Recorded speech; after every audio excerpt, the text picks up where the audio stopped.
Well, happy St. Patrick's Day, neighbors. I'm John, your whiskey neighbor, and to celebrate St. Patrick's Day, I for sure knew I had to share a few thoughts on some Irish whiskey.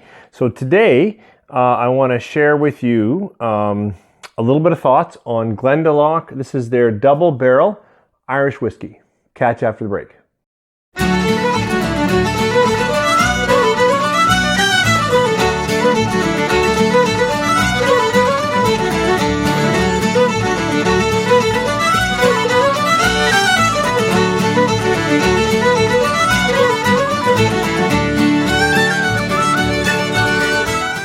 Well, thanks for coming back or for staying with me.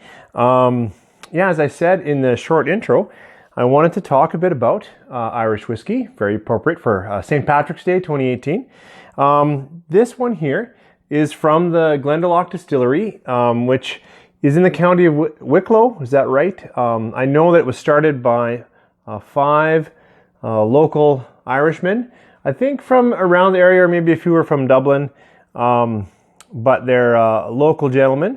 And I know that Glendalough Distillery is very proud that they are considered in the modern era the first Irish craft distillery. So that's pretty cool.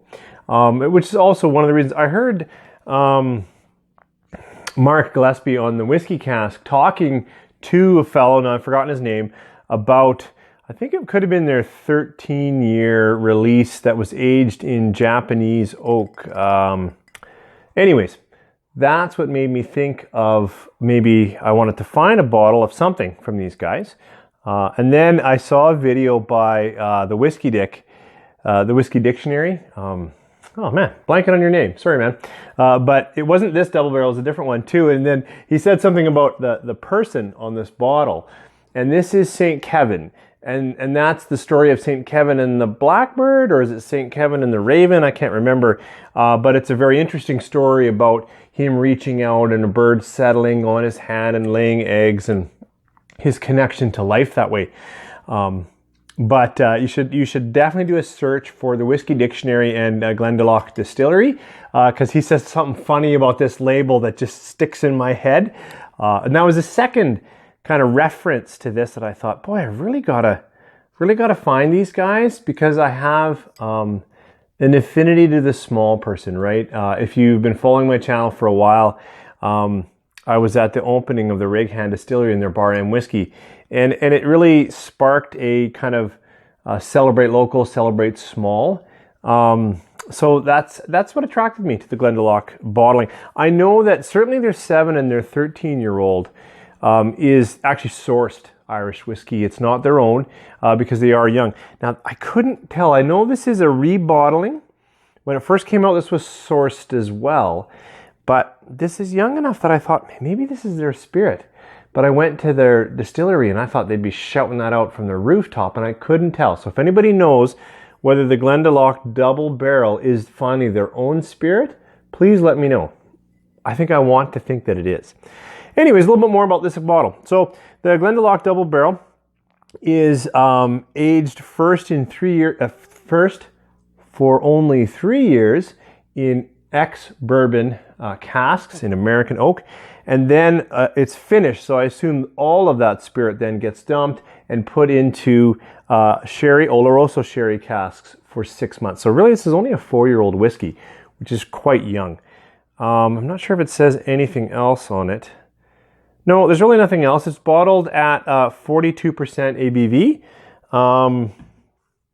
I think they would shout it from the rooftop if it wasn't cold filtered or maybe even color added. So if you kind of see here, it's fairly dark, but a little on the nose. So I have to say, when you bring this up to your nose, I poured it a little while ago, it smells, the aroma, very fruity, right?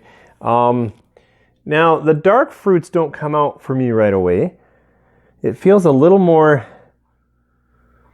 on the edge of pineapple. Well, no, I can get some raisin in there. Sure, okay.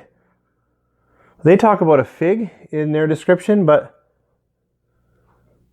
not as much. Maybe because the darker fruits are cut with a little bit of lemon, or citrus or something. But I would definitely say that the sherry cask they used must have been very fresh or wet or something, because I just a strong sherry influence on this double barrel from Glendalough. Yep. Now, if I really dig in, excuse me, there is still a fair amount of alcohol coming up. And at 42%, I really wouldn't want that to be part of my notes. As someone who tastes quite a broad range of whiskey, I don't catch that as much as I used to, you know, when I just drank less strong alcohol. But it's not overpowering, but quite a sherry nose. I'm going to give it a taste.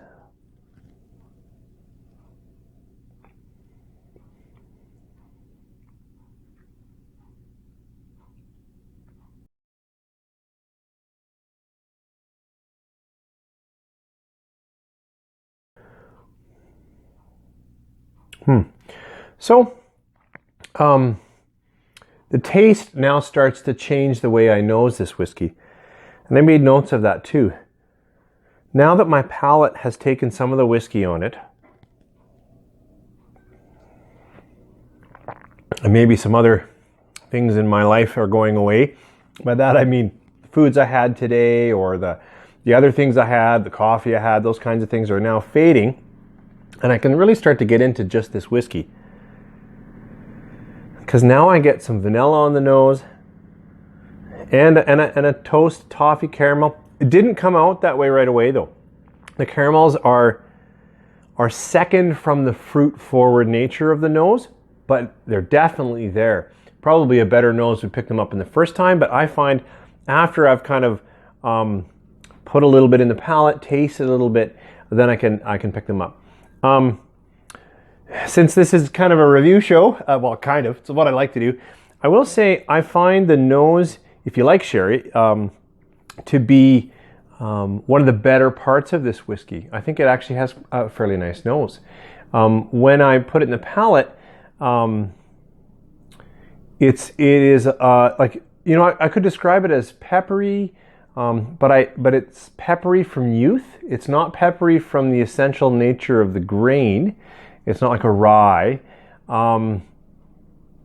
It's not peppery from the high alcohol level. It's only 42. So I don't know where I'm getting the pepper from. I should talk a little bit more about the spirit. So this is, I talked about the aging and the casking. That's very important.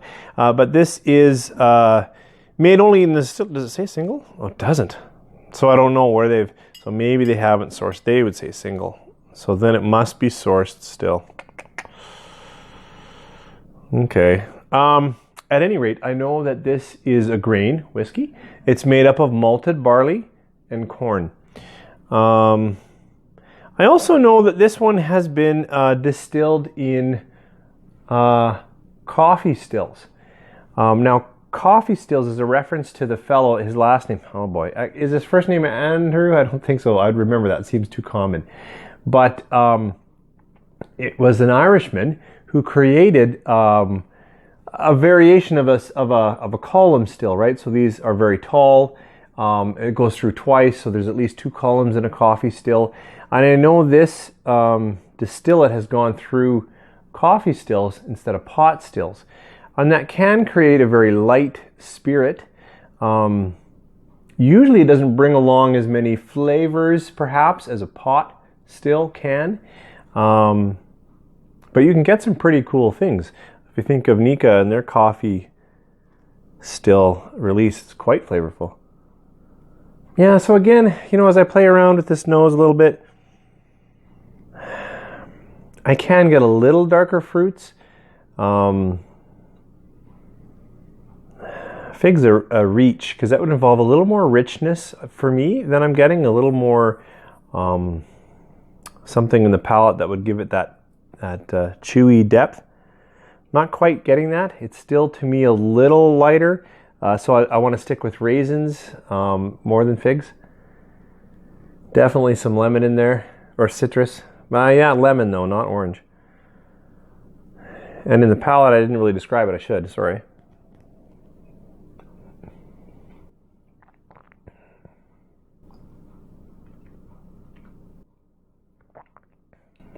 So in the palate, I get mostly caramels. I guess the fruit, as they stay there, they get darker. So that's where I could go to fig, I suppose. I mean, now that's just, they suggested fig, so I'm trying to taste. Do I get fig?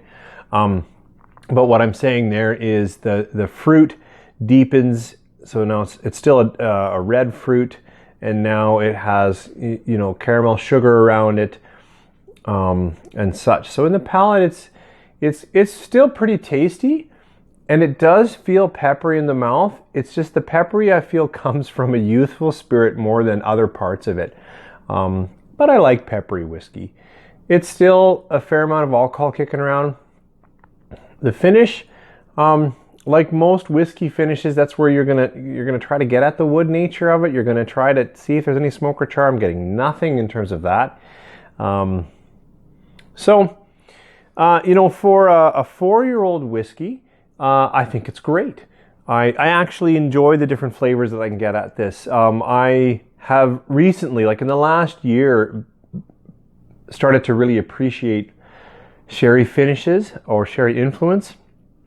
Yeah, it's pretty dry now that I'm talking. It's drying, and that's definitely that sherry finish taking over as well. You know, that red fruit drying out of the mouth, drying out of the palate. So it comes off maybe more sherry than they'd expect, or not expect. They knew what they were looking for. I mean, for me, when I'm picking up a bottle of Irish whiskey, it definitely has some fruit notes that I'm not immediately thinking about. Like, certainly I'm not catching in a regular Jameson. But it's still flavorful. And I really love the story, the whiskey fellow they have on here, St. Kevin.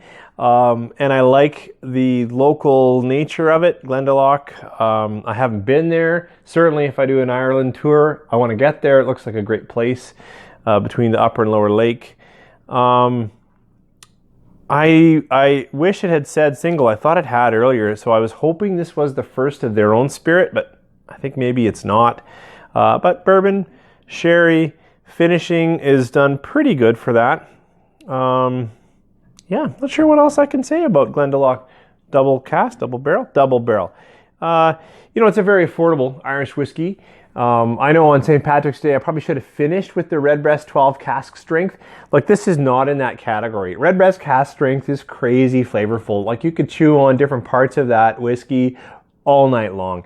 This is youthful, has lots of flavors going on, but certainly not in that category. This I got it on sale actually for like about $30 Canadian, which is what, free in the US? I don't know, our dollar is so bad. But I'm not saying it's a cheap whiskey. I actually do think they've worked hard to create a nice spirit here, or select a good spirit.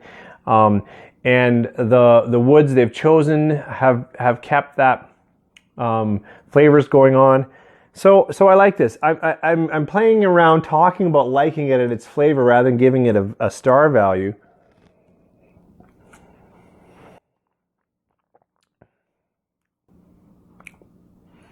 Because I don't want to beat it up with a star value. Because I think it'd be tough to give this more than about 3 stars. You know, as I think there's more layers here than a regular Jameson. But it's simply not as easy drinking. But easy drinking, okay, I'm all over the map, neighbors. I don't know what I'm saying. I think it's interesting.